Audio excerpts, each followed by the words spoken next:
todos, yo soy Ile Yo soy Takumi. y nosotros somos de la agencia educativa CU in Canada y el día de hoy estamos aquí para platicar sobre todos los nuevos cambios que ha habido en Canadá este 2024.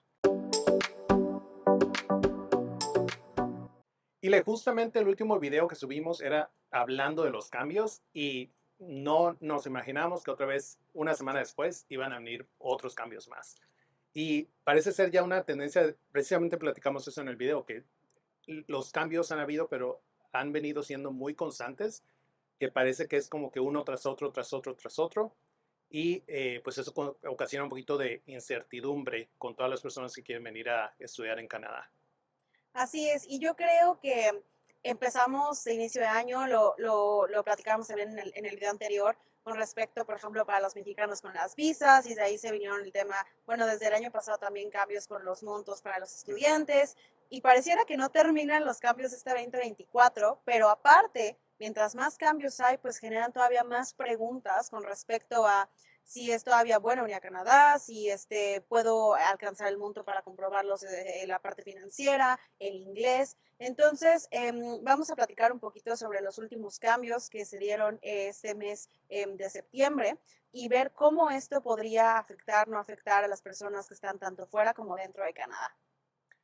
El primero de los cambios que afectan directamente a los estudiantes internacionales es sobre la cantidad de permisos de estudios que se van a aprobar. Sabemos que ya anteriormente habían dicho que querían reducir un poco la cantidad de permisos de estudio que se iban a otorgar y ahora mencionaron que para el año 2025 va a haber una reducción del 10% comparado a el 2024. Entonces,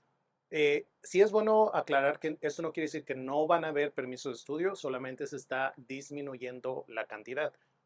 Y esto le va en relación con todo esto que ha estado pasando con que Canadá quiere asegurarse que los estudiantes que vienen al país tengan una buena experiencia, que puedan encontrar otro lugar donde vivir con una renta de un monto adecuado, que no tengan que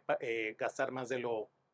necesario, que las escuelas que tal vez llegaron un poquito a sobrepoblar los salones de clase con demasiados estudiantes internacionales, nivelen para que puedan dar una educación de calidad. Y son varios factores, no solamente es como lo que a veces vemos en las redes sociales de que ya no quieren más estudiantes, ya no quieren que vengan más estudiantes. Sí, todavía la opción de estudiar en Canadá está abierta y es una posibilidad, solamente que la cantidad de permisos de estudio se está reduciendo. Entonces, eso no quiere decir que si alguien quiere venir a estudiar no pueda aplicar un permiso de estudio, lo puede hacer, pero hay que estar pendiente y conocer bien los requisitos y los cambios para que cuando apliquen tengan una aplicación exitosa. Entonces, Sí, claro. Yo creo que hay que separar aquí dos partes, ¿no? La parte de venir a estudiar porque quiero venir a estudiar de manera genuina, o sea, de verdad quiero irme a estudiar algo al extranjero y después voy a regresar a mi país a aplicar todos los conocimientos, versus estoy usando la parte de los estudios para proyectar una vida más adelante en Canadá, ¿no? Y creo que es ahí donde a muchas de las personas les genera ahora mucha incertidumbre de al ver que es ahora que hay que comprobar más recursos económicos, que hay que comprobar más inglés, dice, no, es que ya no nos están dejando irnos a Canadá, lo cual no es del todo cierto.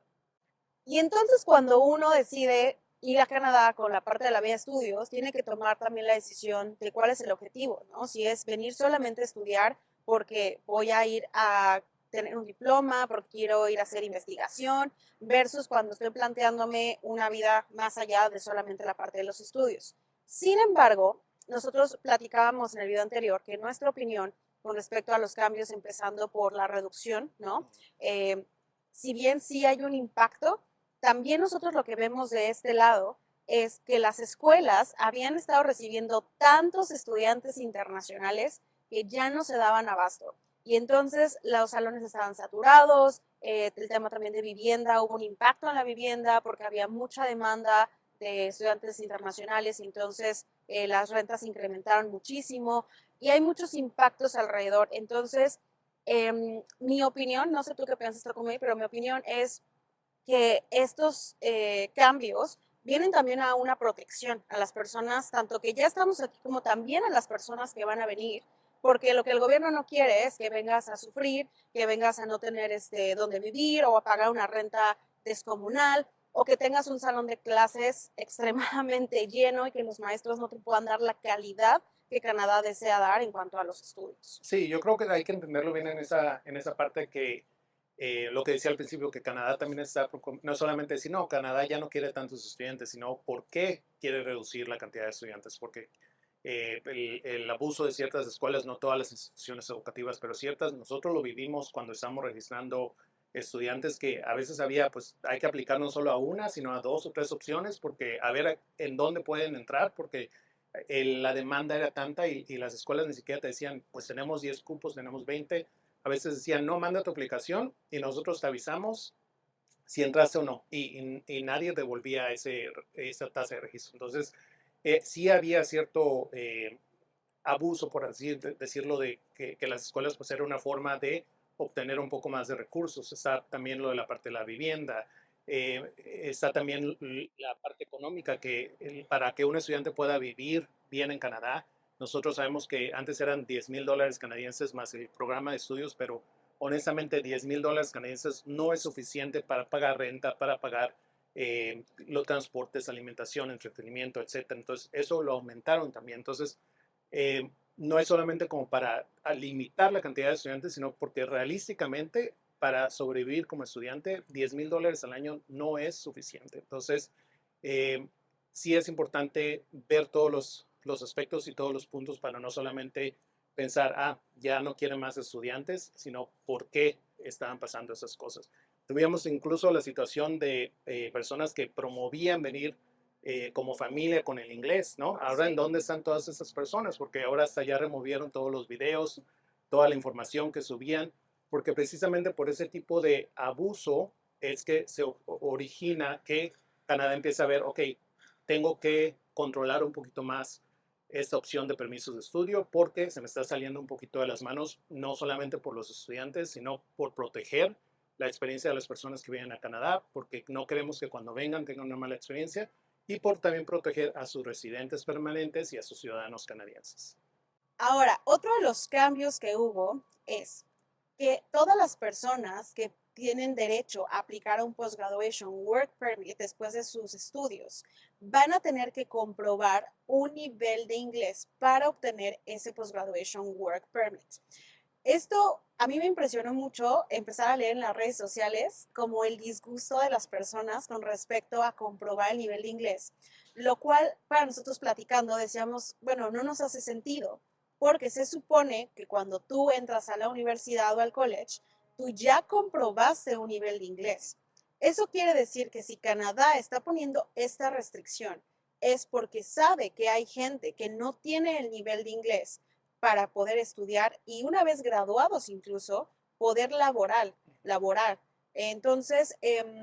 esto es un tema también delicado porque entonces tenemos también a miles de estudiantes internacionales que se supone que comprobaron un nivel de inglés, pero que no son aptos también para adaptarse al mercado laboral en Canadá. Y esto es todo un tema de discusión porque dicen, pero ¿por qué nos van a pedir comprobarlo? Es que en realidad no debería de ser un tema. Aparte de que para la residencia tú también tienes que comprobar un nivel de inglés. Entonces, en teoría, al momento de comprobar un IELTS o un CELPIP, ya tendrías incluso un paso más adelante también con respecto incluso hasta pensando en un futuro en una residencia o algo por el estilo. Sin embargo, hay mucha molestia con respecto a esto de por qué me van a hacer comprobar el nivel de inglés cuando ya me lo hicieron comprobar también al inicio de mis estudios. Pero entonces la pregunta es, ¿será que todas las personas que están en Canadá en realidad sí tienen ese nivel de inglés o simplemente se hizo el esfuerzo para obtener una entrada al college o a la universidad y ahora Canadá solamente quiere estar 100% seguro que todas esas personas que van a salir al mercado laboral tengan la capacidad de también aportar tanto a la sociedad como también poderse desarrollar de manera profesional? Sí, y es importante recargar, siempre nosotros en todos los videos, si ustedes van a ver todos nuestros videos, nuestras historias, siempre recalcamos la importancia de venir preparados a Canadá, la importancia de venir con un buen nivel de inglés. No solamente el estudiante, sino también la pareja, cuando tienen familias, incluso les decimos, y también a sus pequeños, a sus hijos, métanlos a clases o practiquen el inglés porque también van a venir a una escuela, si vienen a las provincias donde el inglés es el idioma primordial, pues van a entrar a una escuela de habla inglesa, no van a entrar a una escuela en donde se hable español. Entonces, para tener una mejor experiencia, para tener mejores oportunidades, el inglés es clave. Incluso para, si les doy ejemplos de cuándo van a seguir necesitando el inglés, cuando alguien aplica a la ciudadanía, también tienen que demostrar su nivel de inglés. Cuando, ahora que yo también entré a una universidad, a pesar de llevar tantos años viviendo en Canadá, tuve que hacer un examen para demostrar mi nivel de inglés. Entonces, como dice Ile, se supone que cuando alguien viene a estudiar una licenciatura, una maestría, algún posgrado, ya tiene que tener cierto nivel de inglés para poder ingresar a ese programa de estudio. Entonces, lo único que el gobierno está diciendo, ok, cuando la persona se gradúe, si quiere ser elegible al Post-Graduation Work Permit, tiene que demostrar que tiene cierto nivel de inglés en base al grado académico que estudió o que completó en Canadá. Entonces, en sí es un requisito más, sí, esa parte la entiendo porque antes no se requería, pero no debe de ser un problema para las personas obtener ese nivel porque tampoco están pidiendo un nivel mega alto, es el nivel que piden generalmente para ingresar a una licenciatura o una maestría, es CLB 5 para grados académicos más bajos y CLB 7 para altos. Ahora, hay un gran beneficio con esto, Ile, porque sobre todo para las personas que vienen con la mira a la residencia, van a tener que hacer alguno de esos exámenes para cualquier programa de residencia, o sea, no hay de otra. Entonces, el hecho de que ustedes, de que eso sea un requisito, tal vez iba a ser un gasto extra porque tal vez van a tener que hacer un examen, prepararse para el examen, pero el beneficio es que ya van a tener una idea de en dónde está su nivel de inglés o francés, dependiendo, con uno de esos exámenes que Inmigración Canadá reconoce para tener una mejor idea de sus posibilidades en un futuro hacia Sí, la residencia permanente. exactamente, te va a dejar saber en dónde estás parado, parada, y que incluso si te hacen falta puntos, incluso pensando en una residencia, ya puedes comenzar a planearlo y pensarlo una vez teniendo tu Post-Graduation Work Permit y acumulando tu experiencia canadiense. Aparte de que recuerden que tener un mejor nivel de inglés se traduce también en mejores oportunidades laborales, por lo cual nosotros no vemos como malo este cambio, lo vemos como pues parte de los requisitos. Sí, va a ser un gasto extra, sin embargo, de todas maneras, lo vas a tener que hacer en algún momento. Antes lo tenías que hacer quizá más adelante, ahora lo tienes que hacer una vez terminando tus estudios. Incluso muchos pudieron haber hecho algunos de esos exámenes, el IELTS, por ejemplo, para poder ingresar a alguno de esos programas. Entonces, no han definido bien cuál va a ser la fecha de validez de los exámenes o qué exámenes exactamente, pero basado en lo que Canadá reconoce de los exámenes, posiblemente va a ser el CELPIP, el IELTS o el PT Core, que son los tres exámenes que reconocen para cuestiones migratorias. Otro de los cambios, Chile, que vienen es que anteriormente, como en esa parte de tener una cantidad específica de permisos de estudios que se van a aprobar, el gobierno había determinado que ahora cada provincia tenía que dar una Provincial Attestation Letter, las famosas PALs, para que lo que hace esta carta es que te asigna un lugar dentro de, de esa cantidad de estudiantes que van a aprobar para ese año. Entonces, anteriormente, las personas que venían a estudiar una maestría o un doctorado estaban excluidas. Parte de estos cambios es que ahora también esas personas van a tener que obtener una Provincial Attestation Letter para poder aplicar a su permiso de estudio. Eso es nuevamente como parte de las limitaciones de reducir la cantidad de estudiantes para el próximo año, para tenerlos contemplados o contados, por así decirlo, de todos los niveles académicos, desde diplomados hasta un doctorado, para las aprobaciones de permiso de estudio. ¿Qué es lo que hace esta carta? Que básicamente asegura un lugar porque ya te contemplaron dentro de los estudiantes que van a aprobar para el siguiente año. Ahora, no garantiza una aprobación porque eso va a depender de que ustedes cumplan los requisitos al solicitar su permiso de estudio, pero al menos ya la escuela garantizó su lugar como estudiante, por así decirlo, al momento de haberles dado esa Provincial Attestation Letter. O una cosa también que se puede saber y se sabe es que obviamente esto se traduce a menos permisos de estudio, como bien lo dijeron, con la reducción del 10%. ¿Por qué? Porque obviamente al momento de que antes estaban excluidas las maestrías y los doctorados, todas esas attestation letters eran para las personas que estudiaban diplomas, certificaciones o este tipo de programas que no estaban incluidos en las maestrías y doctorados. Y ahora se tienen que splitear entre todos estos estudiantes, lo cual vuelve también la parte un poco más competitiva, se podría decir. Sin embargo, Si tú estás preparado, preparada con tu licenciatura o con tu nivel de inglés y con todos los trámites para venir, no tendrías por qué tener ningún tema. Canadá solamente está haciendo esto con una reducción, como ya lo dijimos hace unos momentos, también para proteger a los estudiantes. Sin embargo, sí hay que tener en consideración que pues va a haber quizá una demanda más grande o la misma, pero menos permisos de estudio. No me sorprende ese cambio porque obviamente todas las personas que tal vez venían a estudiar un diplomado o un posgrado, pues al momento de que hicieron el cambio de decir, no, pues ahora necesitan un Provincial Attestation Letter o tal vez la pareja no puede venir, ¿qué es lo que hicieron? Automáticamente entonces empezaron a buscar una maestría en vez de un nivel de Posgrado. posgrado. Exactamente. Entonces,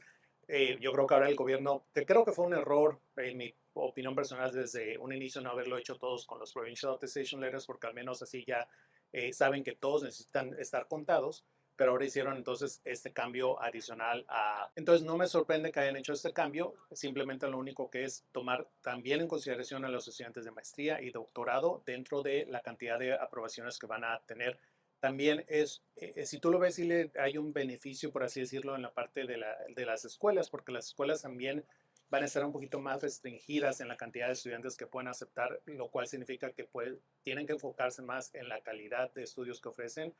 versus la cantidad de estudiantes que reciben, porque ya no van a dar una carta de aprobación o una carta de aceptación, perdón, tan fácilmente para todos los que paguen, simplemente pagan su depósito y los inscriben, Sí. sino que las escuelas ahora se están asegurando que sea una persona que realmente tiene posibilidades de que va a tener un permiso aprobado, porque una vez que la institución educativa da esa Provincial Attestation Letter, ya no la puede quitar de un estudiante y dársela a alguien más porque ya fue utilizada. Entonces, es una forma también de que controlar a las instituciones educativas y el número de estudiantes que reciben cada año o cada inicio de curso. Y otro de los cambios relacionado a esto es que antes las personas que podían aplicar a un permiso de trabajo abierto para sus parejas podrían elegir una maestría o un doctorado sin importar el tiempo que durara ese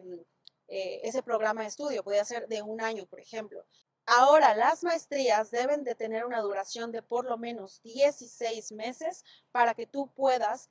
pedir un permiso de trabajo también para tu pareja. Esperamos que toda esta información les sea de utilidad. Díganos qué piensan en los comentarios, si creen que se han vuelto demasiado restrictivos, si esto les está afectando, los tiene un poco temerosos. Y ya saben que nos pueden escribir a info@seeyouincanada.com y seguirnos en todas las redes sociales como @seeyou-incanada. Nos vemos. Ay,